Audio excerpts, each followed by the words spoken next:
Je m'appelle Alexis, je suis avec mes frères et sœurs, j'ai 17 ans, je suis en première année de bachelor à l'ESIA. Bonjour, je m'appelle Romain, actuellement je suis en 4e année et j'ai 22 ans. Bonjour, moi c'est Marie, je suis à ma 3e année à l'ESIA.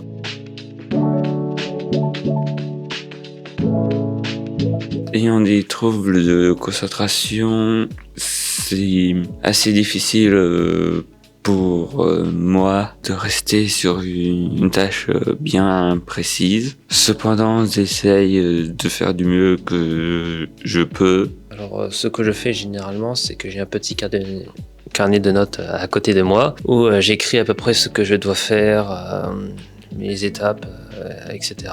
Alors il m'arrive très souvent d'oublier des choses. De temps en temps, je suis pas concentré, j'écoute pas précisément, ou sinon je suis concentré trop sur un objectif que je vois pas le reste. Finalement, c'est-à-dire c'est très dépendant de la situation. À la maison, j'ai également ma famille qui est toujours là pour me dire Romain, t'as oublié ça, voilà, etc. Donc, mais j'essaye toujours de faire du mieux que je peux et de rester assez ouvert dans la situation présente, de pas trop rester bloqué sur un élément. Et ça marche très bien, voilà. Alors comment ça se passe à la maison, surtout dans la communication en fait. Je sais que quand je parle à mes frères, c'est pas forcément la même chose qui va être retenue ou entendue. Donc je sais qu'il faut répéter, reformuler et s'assurer que tout ce que j'ai dit, tout ce qu'on a dit a bien été compris et intégré.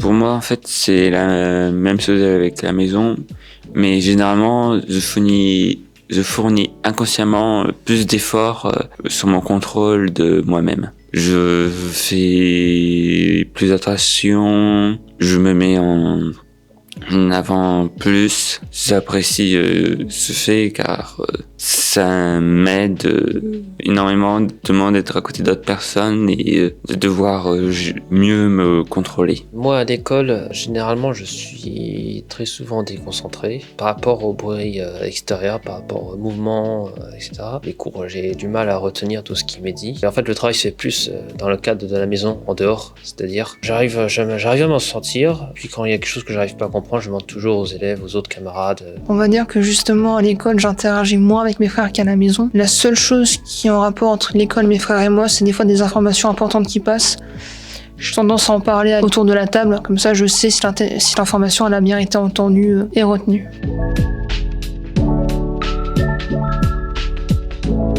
C'est une coïncidence pour mon frère et moi, Romain et moi plutôt. Et les mêmes sujets nous intéressent, que ce soit par exemple l'informatique, les sciences, mais en tant que débouché, on n'a pas du tout les mêmes objectifs. Comme m'a dit ma sœur, la raison pour laquelle je fais ça est différente, car moi, c'était plutôt à cause des adaptations fournies de ce que proposait l'école pour les bachelors. Ce qui m'a surtout fait choisir l'ESIA, c'est les horaires qui sont adaptés pour moi et cela m'aide énormément. La raison pour laquelle je suis allé à l'ESIA, alors c'est un peu plus compliqué. Alors comme l'a dit ma sœur, c'était plus une coïncidence. Je l'ai rejoint après, je suis rentré en seconde année à l'ESIA, parce qu'avant j'étais en prépa. Ce qui était montré, ce qui était affiché à l'ESIA, ça m'intéressait beaucoup. C'est-à-dire qu'en gros, il y avait pas mal de projets. C'est une école qui fait beaucoup de projets premièrement. Et aussi parce que l'environnement me plaisait beaucoup. Il y a beaucoup plus de familiarité à l'intérieur de l'école. C'est beaucoup plus... il y a une bonne ambiance, voilà.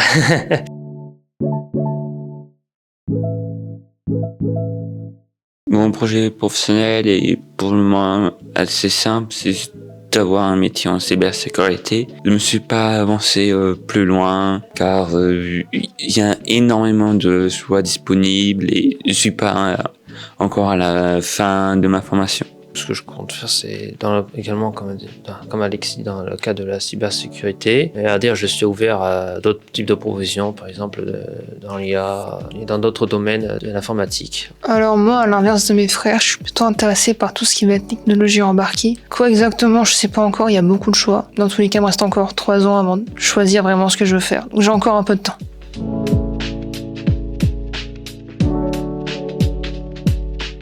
Actuellement, je trouve cette journée assez intéressante. J'ai vu que l'école était assez ouverte au niveau de ces sujets, qu'il y avait pas mal d'aides à disposition pour les élèves. En parler, en fait, je pense que ça va potentiellement aider d'autres élèves dans notre cas à également en parler. Honnêtement, je trouve que c'est génial parce que ça permet plusieurs choses. Ça permet aux étudiants de découvrir qu'ils ont des opportunités spécialement pour eux. Et ça permet aussi aux élèves qui ont des handicaps aussi et qui veulent faire des études supérieures de voir que ça existe, que c'est possible et qu'il y a des adaptations qui sont faites pour eux, donc ils n'ont pas à se limiter par rapport à ça.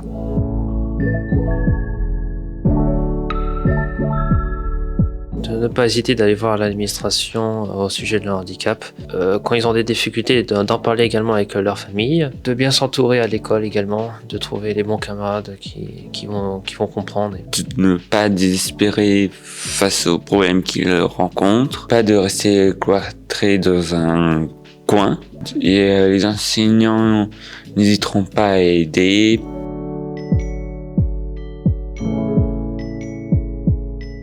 Le suivi par rapport aux handicaps à l'éveil de l'UCA est assez complet. C'est-à-dire que j'ai vu qu'il y avait déjà plusieurs organismes au sein de l'école pour aider, par exemple, de différents cas. Donc, pour les offres de stage, pour les élèves en situation de handicap, il y a tout un suivi à l'école. J'ai aussi énormément apprécié la semaine d'intégration. Ça m'a permis de me faire des connaissances, mes premiers amis de l'école. Les activités étaient marrantes.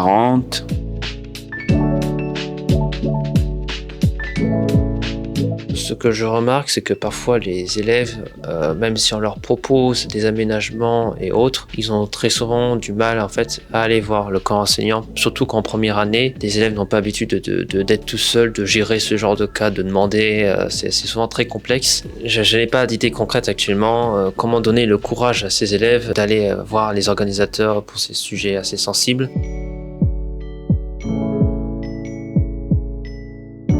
Être un repère, donc c'est-à-dire pour mes frères. Ils savent que je suis là pour leur transmettre des informations, pour leur traduire si besoin. Ils savent qu'ils peuvent me demander à n'importe quel moment des questions ou des informations.